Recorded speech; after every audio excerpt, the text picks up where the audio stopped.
Huckleberry Finn, chapter 21.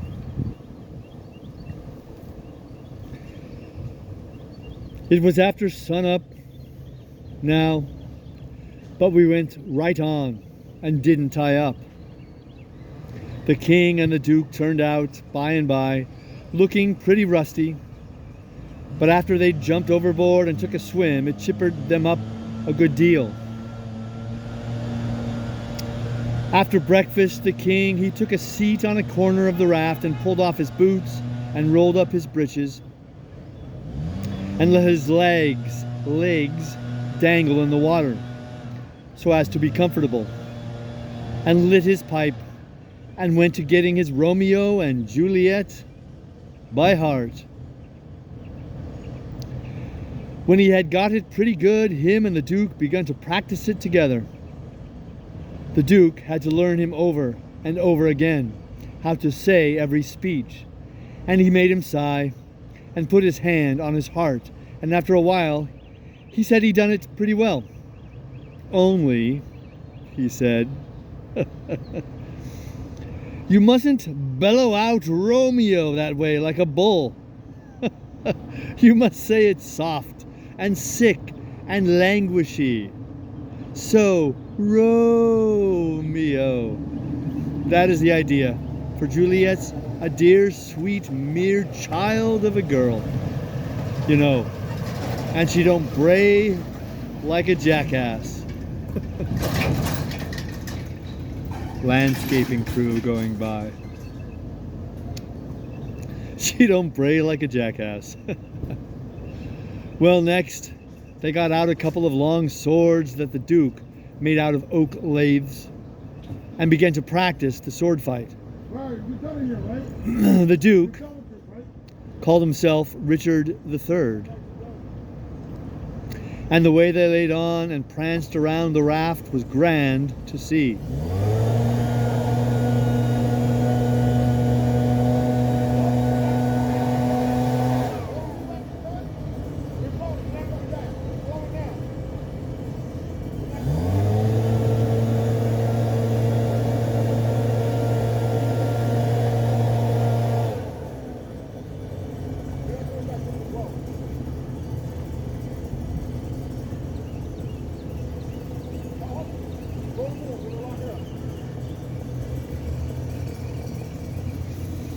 They're moving on. It was grand to see. But by and by, the king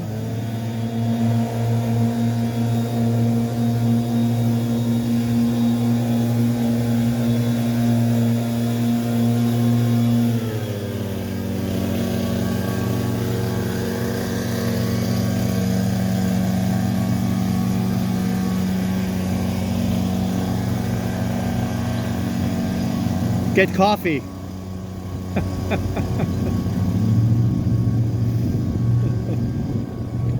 But by and by the king tripped and fell overboard. And after that, they took a rest and had a talk about all kinds of adventures they'd had in other times along the river. After dinner, the duke says, "Well, Capet, we'll want to make this a first-class show, you know, so I guess we'll add a little more to it. We want a little something to answer encores with. Anyway, what's encores, Bilgewater?" The duke told him and then says, "I'll answer by doing the Highland fling or the sailor's hornpipe. And you, well, let me see, oh, I've got it. You can do Hamlet's soliloquy." Hamlet's which? Hamlet's soliloquy, you know, the most celebrated thing in Shakespeare. Ah, it's sublime, sublime. Always fetches the house. I haven't got it in the book. I've only got one volume. But I reckon I can piece it out from memory. I'll just walk up and down a minute and see if I can call it back from recollection's vaults.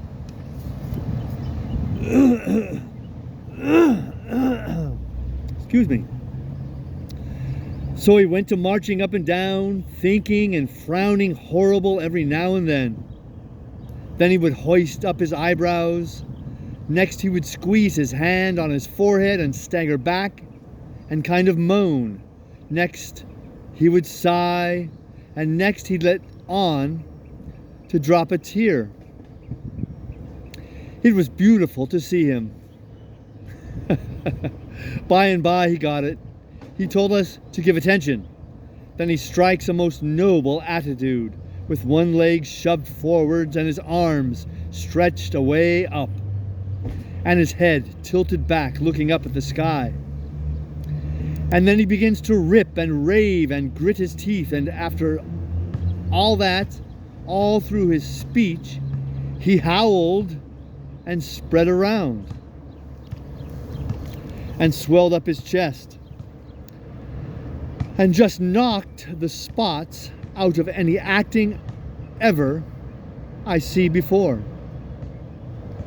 This is the speech. I learned it easy enough while he was learning it to the king.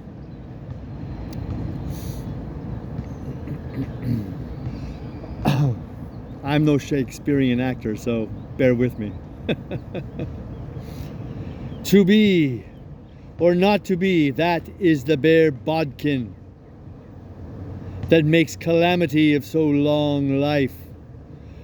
For who would fardels bear till burn them would do come to Dunsinane, but that the fear of something after death murders the innocent sleep. Great nature's second course, and makes us rather sling the arrows of outrageous fortune than fly to others that we know not of. There's the respect must give us pause. Wake, Duncan, with thy knocking. I would thou couldst. For who would bear the whips and scorns of time, the oppressor's wrong, the proud man's contumely, the law's delay, and the quietest, which his pangs might take, in the dead waste and middle of the night, when churchyards yawn,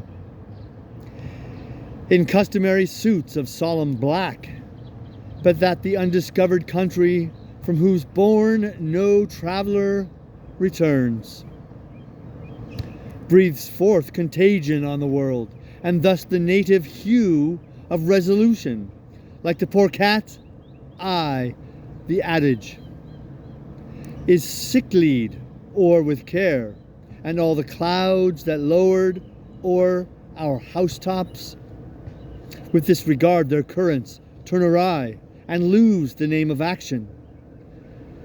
'Tis a consummation devoutly to be wished, but soft you, the fair Ophelia, ope not thy ponderous and marble jaws, but get thee to a nunnery. Go.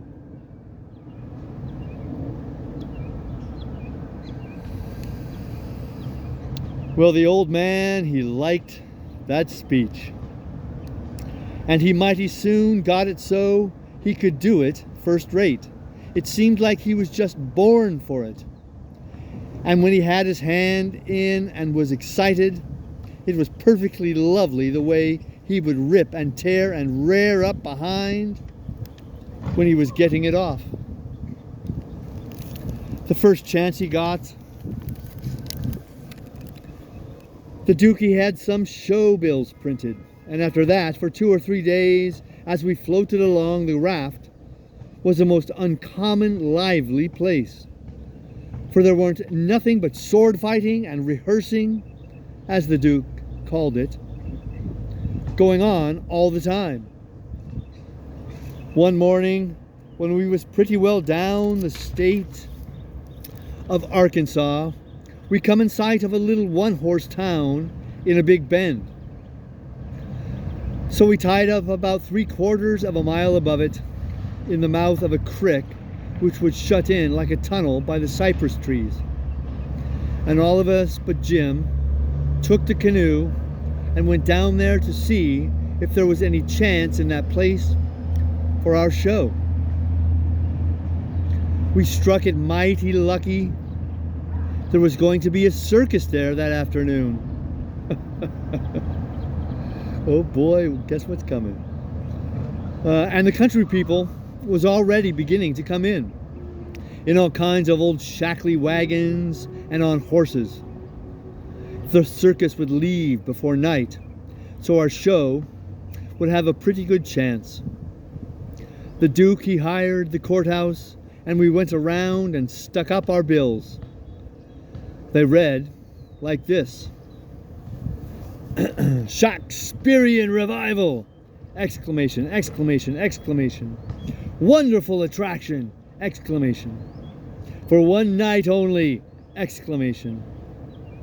The world-renowned tragedians, David Garrick the Younger of Drury Lane Theatre, London, and Edmund Kean the Elder of the Royal Haymarket Theatre, Whitechapel, Pudding Lane, Piccadilly, London, and the Royal Continental Theatres in their sublime Shakespearean spectacle entitled The Balcony Scene in Romeo and Juliet!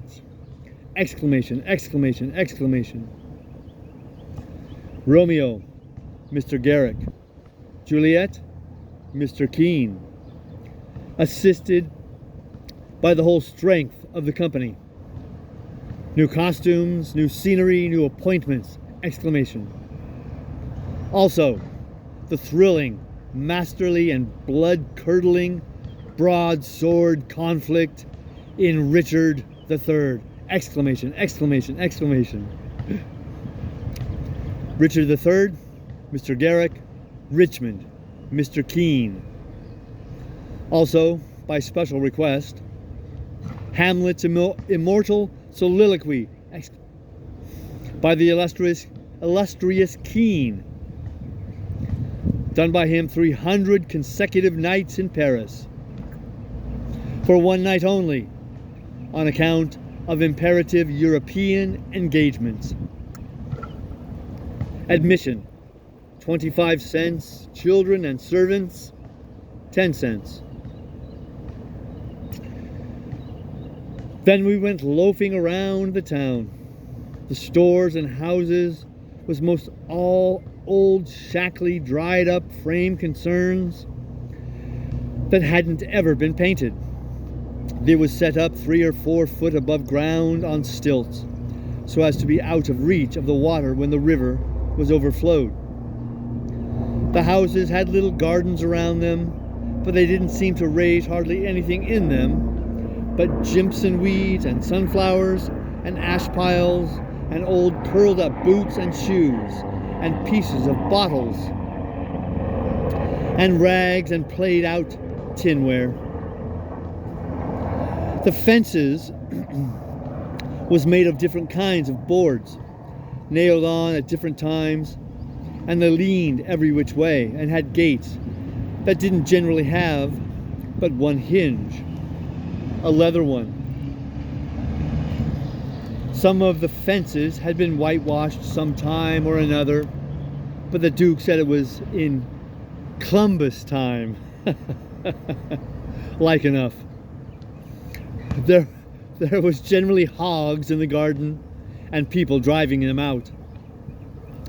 All the stores was along one street. They had white domestic awnings in front, and the country people hitched their horses to the awning posts.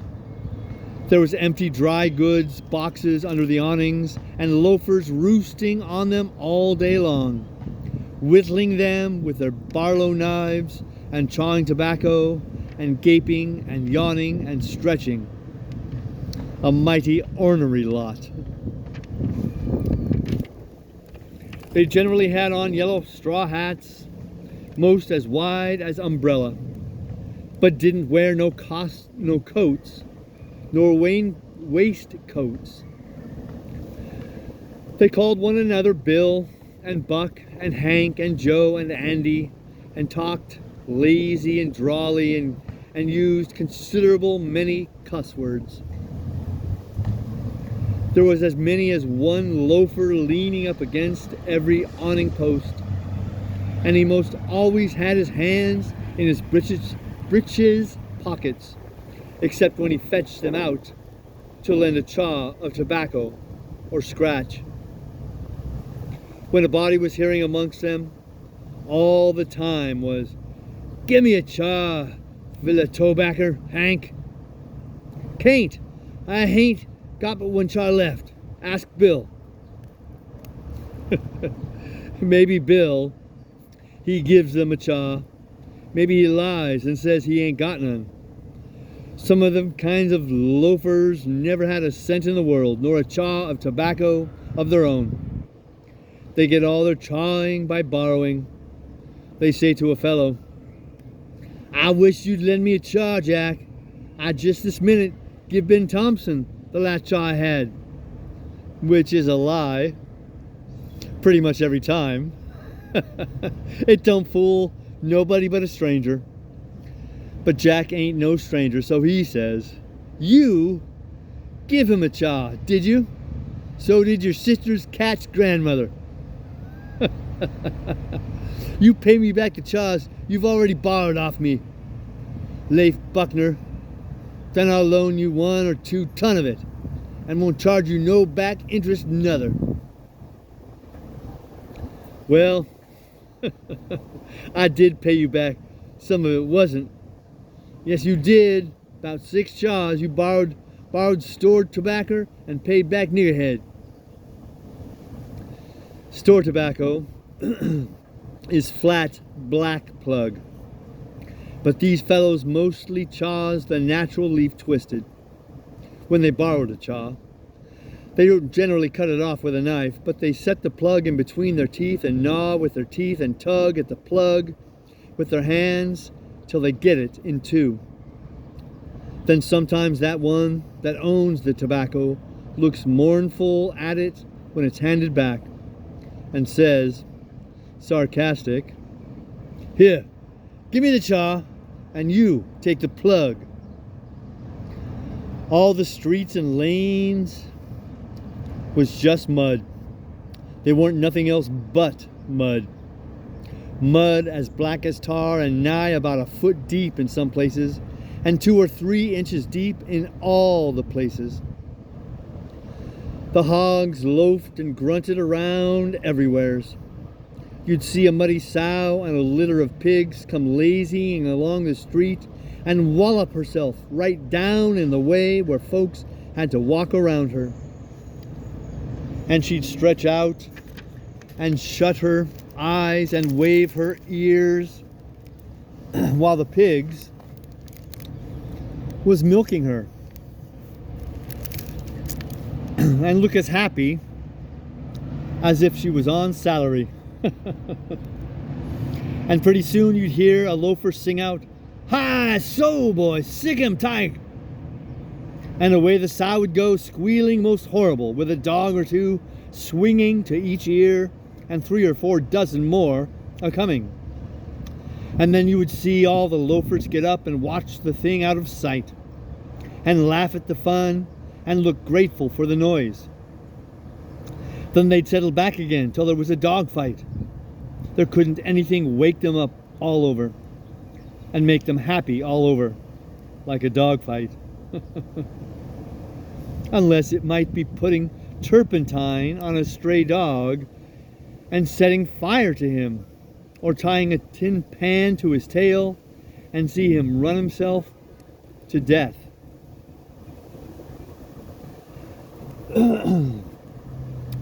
On the riverfront, some of the houses was sticking out over the bank, and they bowed and bent and about ready to tumble in. The people had moved out of them. The bank was caved away under one corner of some others, and that corner was hanging over. People lived in them yet, but it was dangersome, because sometimes a strip of land as wide as a house caves in at a time.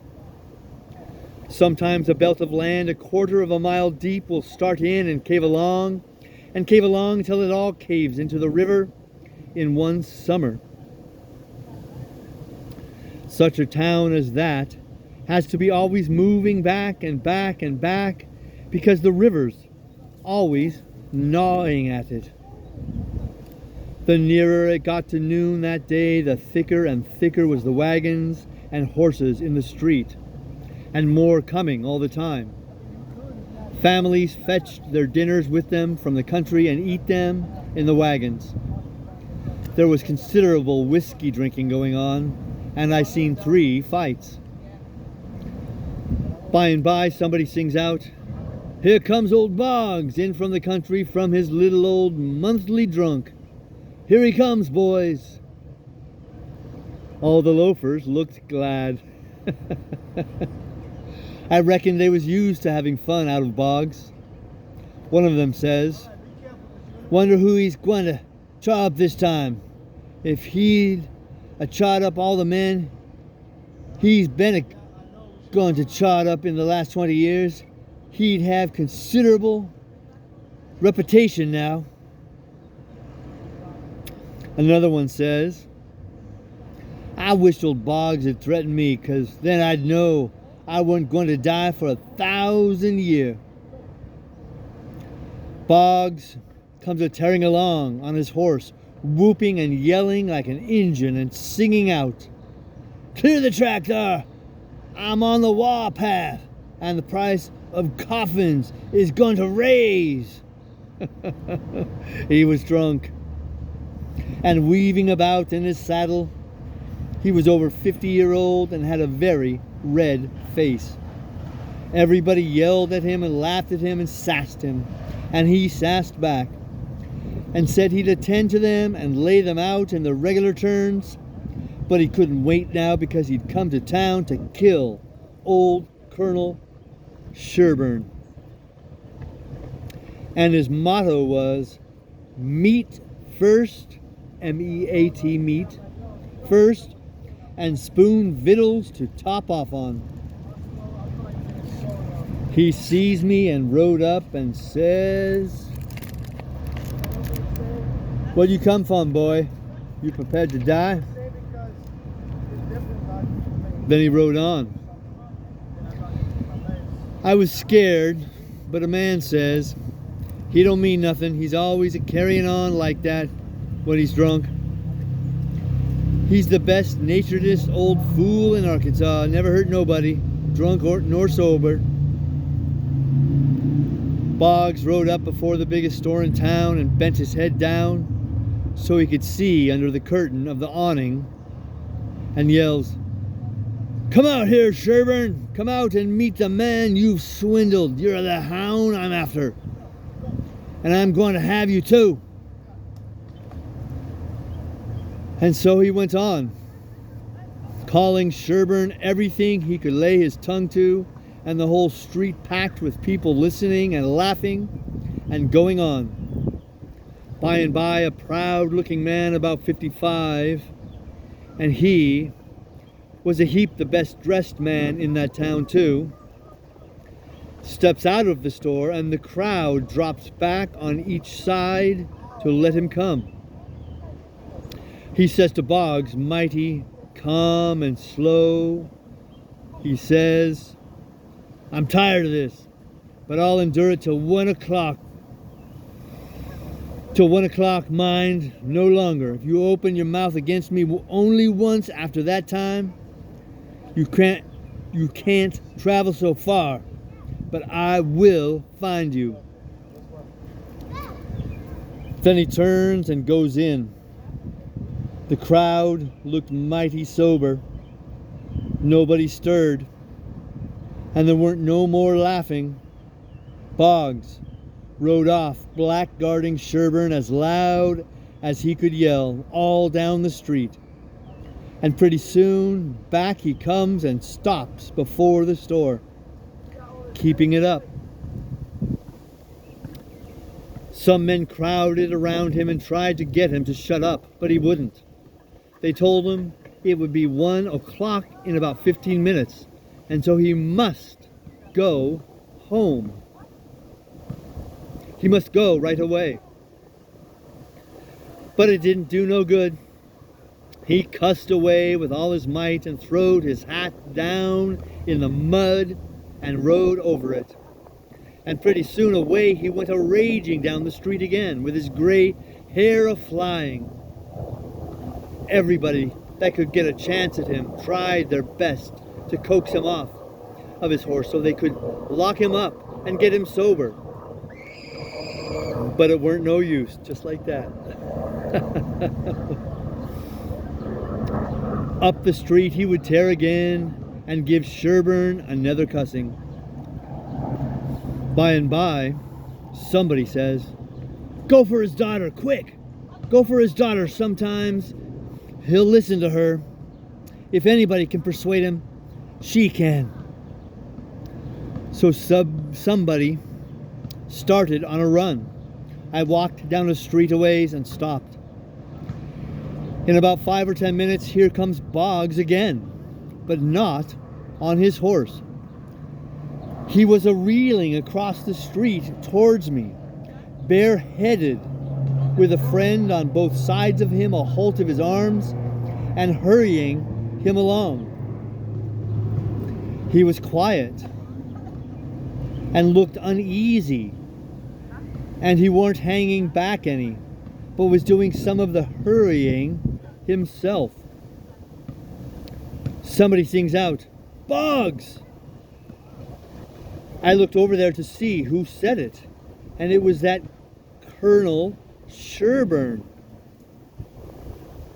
He was standing perfectly still in the street and had a pistol raised in his right hand, not aiming it, but holding it out with the barrel tilted up towards the sky. The same second I see a young girl coming on the run, and 2 men with her. Boggs and the men turned round to see who called him.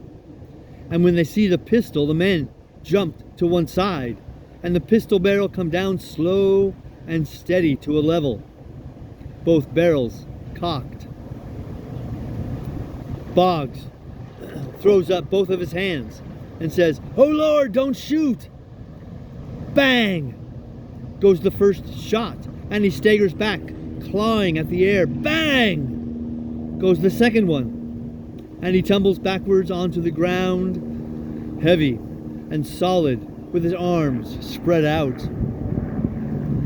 That young girl screamed out and comes rushing, and down she throws herself on her father, crying and saying, "Oh, he's killed him, he's killed him." The crowd closed up around them and shouldered and jammed one another with their necks stretched, trying to see, and people on the inside trying to shove them back and shouting, "Back, back, give him air, give him air." Colonel Sherburne, he tossed his pistol onto the ground and turned around on his heels and walked off. They took Boggs to a little drugstore, the crowd pressing around just the same, and the whole town following. And I rushed and got a good place at the window where I was close to him and could see in. They laid him on the floor and put one large Bible under his head and opened another one and spread it on his breast. But they tore open his shirt first, and I seen where one of the bullets went in. He made about a dozen long gasps, his breast lifting the Bible up when he drawed in his breath, and letting it down again when he breathed it out. And after that he laid still. He was dead. Then they pulled his daughter away from him, screaming and crying, and took her off. She was about 16 and very sweet and gentle looking, but awful pale and scared. Well, pretty soon the whole town was there, squirming and scrounging and pushing and shoving to get at the window and have a look. But people that had the places wouldn't give them up. And folks behind them was saying all the time, "Say now, you've looked enough, you fellows. 'Tain't right and 'tain't fair for you to stay there all the time and never give nobody a chance. Other folks has their rights as well, you know." There was considerable jawing back. So I slid out, thinking maybe there was going to be trouble. The streets was full and everybody was excited.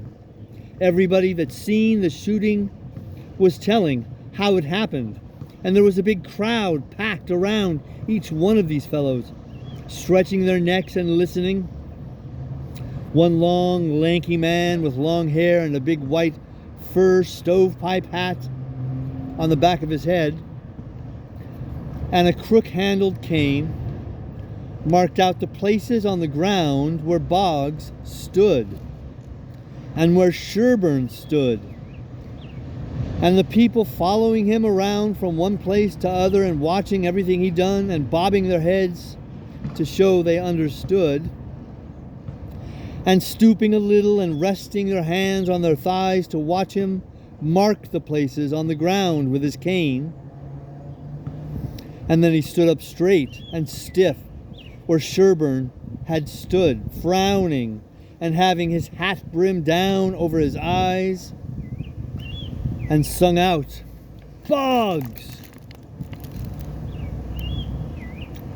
And then fetched his cane down slow to a level and says, "Bang!"